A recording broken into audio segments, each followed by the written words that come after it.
e também para toda a sociedade. Nós vamos entender o que são doenças raras nessa reportagem. Veja aí.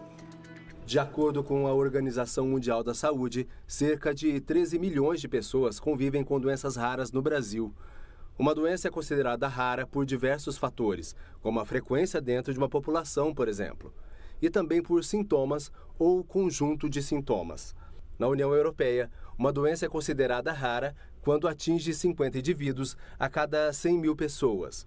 As doenças raras são geralmente genéticas, degenerativas, autoimunes ou infecciosas.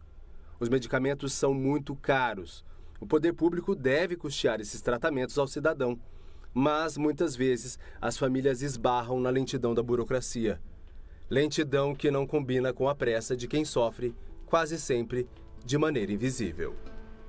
Ai, que tristeza isso, né? A advogada Nilza está aqui junto com a gente. Ela vai falar sobre esse assunto. A gente que vê essa situação, vê quando essa criança precisando, adultos precisando, a gente fica numa situação de impotência, não é, doutora? É verdade, Cloara. É muito triste, porque a doença rara, que a gente costuma chamar de doenças órfãs, como disse a reportagem, cada 65 pessoas atinge uma quantidade de 100 milhões, né? Então, hoje nós temos 6 a 8% de pessoas no Brasil com doenças raras. A nossa Constituição, no seu preâmbulo, ela diz que nós devemos construir uma sociedade fraterna, solidária, para que toda a população tenha um acesso integral, né, da saúde. Então, eu entendo que uma sociedade fraterna é atender também esses pacientes que, embora estejam na minoria, sofrem demasiadamente. E suas expectativas de vida costumam ser de 5 anos no máximo. Meu Deus. Né? Porque geralmente são diagnosticados de forma tardiamente. Recentemente, há uma portaria do Ministério da Saúde, em 2014, que determinou um grupo de estudos para doenças raras e criou uma série de medidas para atendimento, mas atendimento de atenção básica, que é o diagnóstico, algumas terapias, porque os medicamentos eles chegam a custar milhões de dólares. Como é que faz? A gente vê nas redes sociais, né? Ajude que a vacina ou a injeção custa milhões para salvar o meu filho, para salvar a minha mãe, meu pai.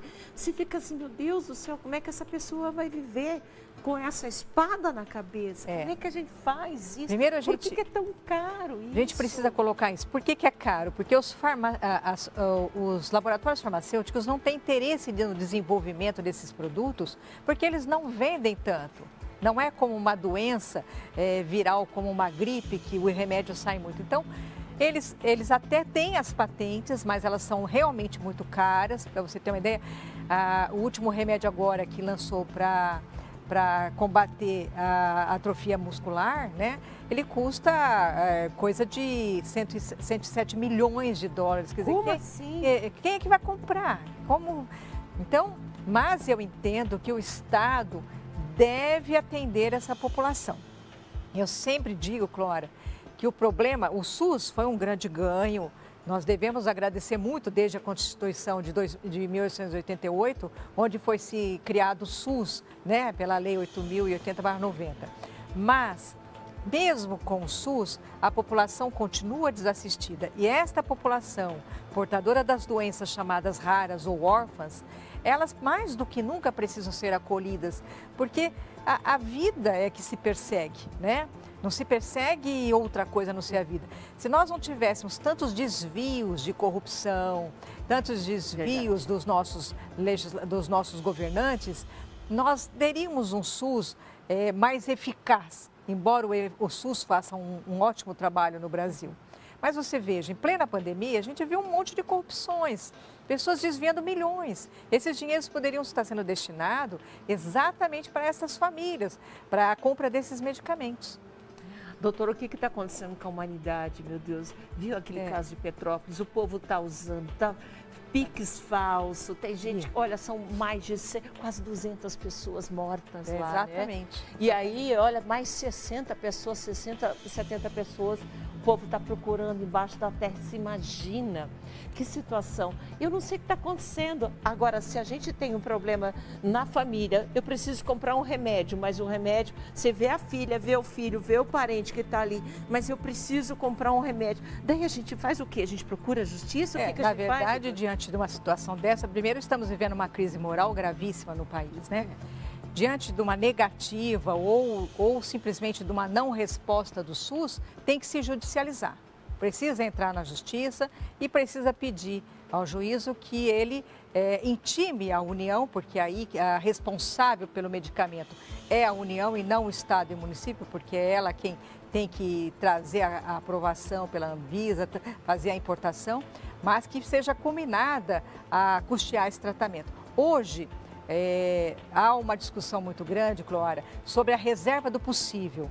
A teoria do reserva do possível, que é uma tese muito usada pelos procuradores para que não custeiem esses tratamentos, é que o SUS, para poder custear um tratamento de milhões de reais, teria que deixar muitos outros tratamentos da sociedade sem fazer.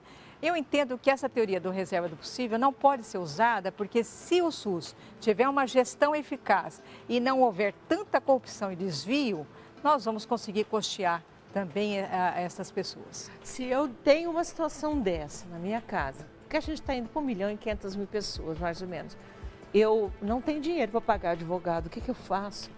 Você pode procurar nos municípios onde tem a procuradoria, né? Procurar a própria procuradoria para que ela entre com a ação, ir até a promotoria, neste caso a promotoria pode também entrar com o pedido, ou procurar junto às faculdades de direito os núcleos jurídicos, que eles também atendem a população hipossuficiente. Então, não há necessidade de você contratar um advogado e desembolsar o dinheiro que tem. Porque quem está à procura disso não tem dinheiro mesmo, né? Não tem dinheiro. Já está. Então, a saída é essa. É a procuradoria do município, a procuradoria do estado, né? Que geralmente atende gratuitamente, a própria promotoria ou os núcleos jurídicos das faculdades de direito. Doutora, muito obrigada. Eu que muito agradeço. obrigada pela sua presença. Nós falamos de vários assuntos aqui no programa, mas a gente precisa mostrar para você, porque tudo isso que a gente fica um pouquinho mais sério, tudo isso é você que pede para a gente nas redes sociais. Vamos ter que falar também mais, Bruno, sobre abuso infantil. Sabe, abuso infantil, que estão pedindo bastante isso também. Nós vamos ter que falar sobre, vai tocar na ferida de muita gente. Obrigada, doutora. Eu que agradeço Deus o convite. abençoe, tá? Muito obrigada. Obrigada mesmo. Ô, gente, vamos fazer o seguinte, eu só quero